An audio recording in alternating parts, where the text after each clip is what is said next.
یزید کا صرف یہی بد کرداری کا مرحلہ نہیں تھا، اس کربلا کے صحرا کے اندر یزید نے جس طرح امام حسین رضی اللہ تعالیٰ عنہ کو شہید کیا اور حضرت امام حسین کے خاندان کو شہید کیا، جب مدینہ المنورہ پر یزید نے مسلم بن عقبہ کو مقرر کیا، جس کو بزرگوں نے مصرف بن عقبہ کہا ہے، تو اس کو کہا 3 دن تک مدینے کا حرم تمہارے لیے حلال ہوگا، جو چاہو تم کرنا، اور شامی فوجوں کو اجازت ہوگی۔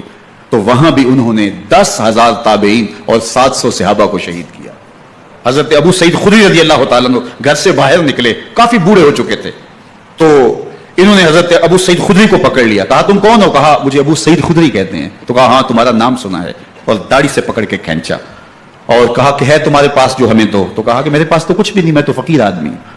تو ان کے گھر ان کو لے گئے، تو 2 کبوتر رکھے تھے حضرت ابو سعید خدری نے، تو وہ کبوتر لوٹ کے لے گئے۔ اللہ اکبر۔ حضرت ابن سنان رضی اللہ تعالیٰ عنہ کو، جو حضور کے علم بردار تھے فتح مکہ کے دن، ان کو ستو پہلے پلائے اور پھر ان کی گردن کاٹی گئی اور کہا یہ ہے وہ ستو جو تم زندگی میں آخری بار پیو گے۔ ایک گھر میں داخل ہوئی شامی فوج، تو ایک خاتون کے ابھی بچہ پیدا ہوا تھا، اور قابلہ نے، داہیہ نے وہ بچہ ماں کی چھاتی پہ لٹایا، اور وہ ماں کا پہلا دودھ پی رہا تھا۔ تو یہ جا کے کہنے لگے نکالو تمہارے پاس جو کچھ ہے۔ تو اس خاتون نے کہا تم جانتے ہو یہ بچہ کون ہے؟ تو انہوں نے کہا ہم نہیں جانتے۔ کہا یہ حضرت ابن ابی کبشہ انماری رضی اللہ تعالیٰ عنہ کا بچہ ہے، اور یہ وہ صحابی ہیں کہ جو بیت الشجرہ کے موقع پہ حضور کے ہاتھ پہ بیعت کرتے ہیں۔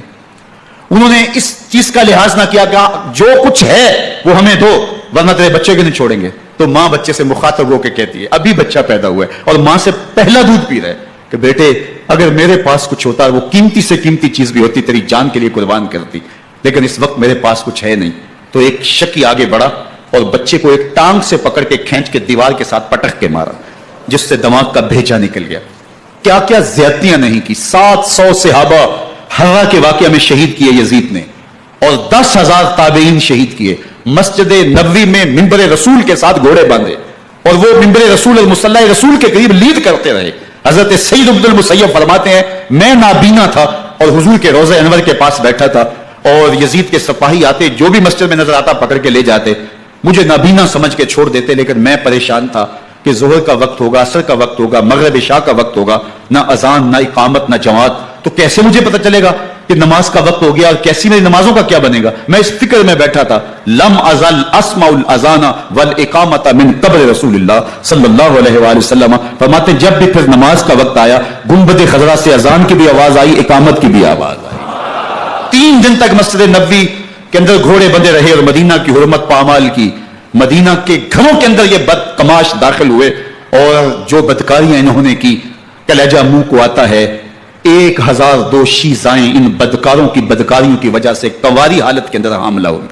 3 دن تک مدینے کا حرم انہوں نے پامال کیا، اور پھر مکہ المکرمہ میں کعبۃ اللہ پر گولے برسائے اور کعبہ کا غلاف جل گیا۔ وہ تو یزید مر گیا، اور حضرت عبداللہ ابن زبیر رضی اللہ تعالیٰ عنہ نے اپنی خلافت کا اعلان کیا۔ یزید کے یہ کرتوت تھے، ادھر اہل مدینہ کو ستایا، ادھر اہل مکہ کو ستایا، اور رسول اللہ صلی اللہ علیہ وسلم کے خانوادے کی بے حرمتی اور توہین کی۔